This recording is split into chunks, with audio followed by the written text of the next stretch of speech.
Hello, David here, and I got some really exciting news for you. I'm here to tell you that I have put together a brand new social media workshop for auto dealers. This is the most advanced social media workshop in existence. The information that we're going to go over you will find nowhere else in the auto industry or out.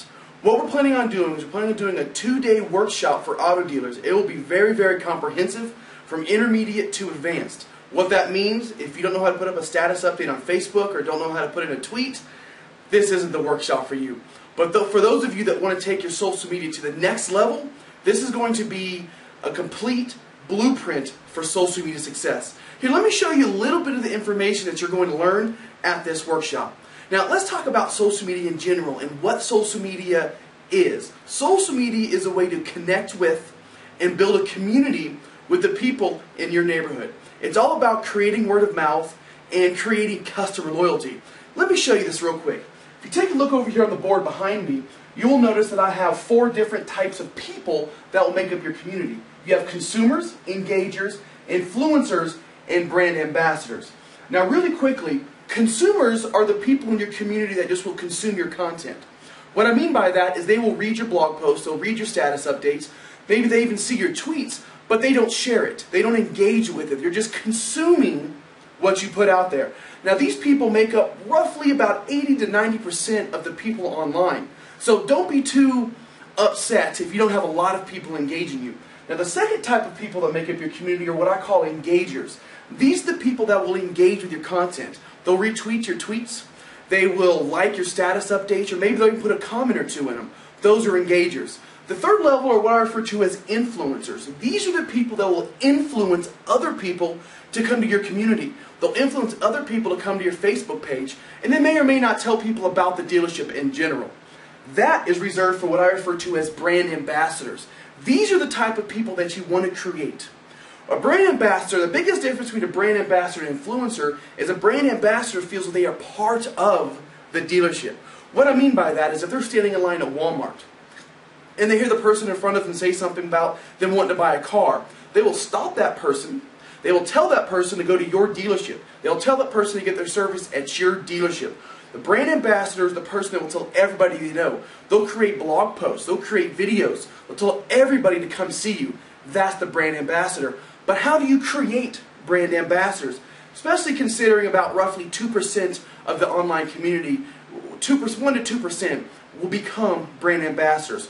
So how do you create them? Well, there are 2 things that you need, obviously, to create as many brand ambassadors as possible. Is one, you want to have a big community, right? Now, yes, quality is better than quantity, but in this instance, since a small percentage of people become brand ambassadors, you do need a quantity of people. So how do you, once you have this quantity of people, how do you create brand ambassadors? Well, this is something I want to talk about here real quick to kind of give you an idea of exactly what I'm talking about. Now, if you look over here at this image that I drew, now I'm not an artist here, so this car is a dealership, okay? And this is your community right here. Now, what a lot of dealerships try to do, a lot of businesses in general, is they try to make a connection between the dealership and the community. Well, I'm here to tell you now that that is darn near impossible. The reason is because nobody wants to become friends with a dealership, right? It's very, very hard to create this connection. You know, a lot of people are going to say, well, if you engage them in the right way, okay, maybe. I'm not saying it's impossible. I said it's darn near impossible. Now, do you want a shortcut? Well, I'm going to show you how you can create a powerfully engaged community that creates brand ambassadors.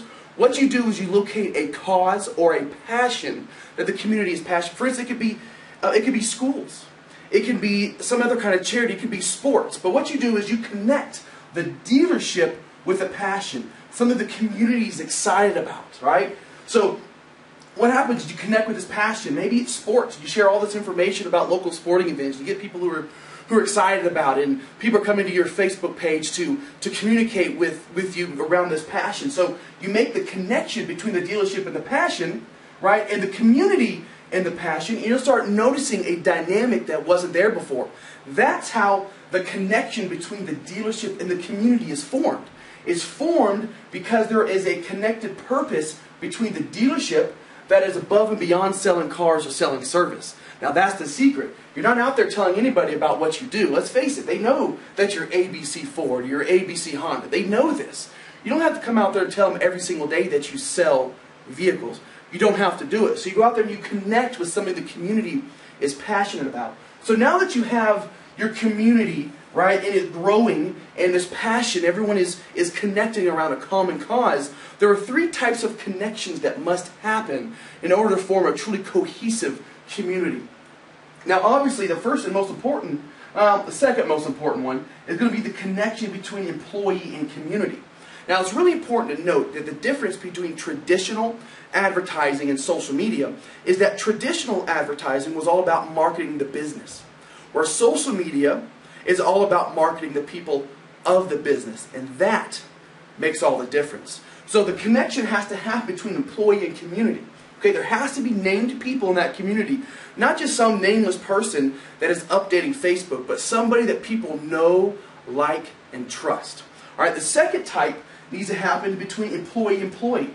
Yes, employees need to communicate with each other within that community as well, so they can see that there is camaraderie going on, that there is friendships, that the people in the community are part of the dealership's online brand. Okay? And the third and most important will be community members and community members. That's why you're connecting with a passion.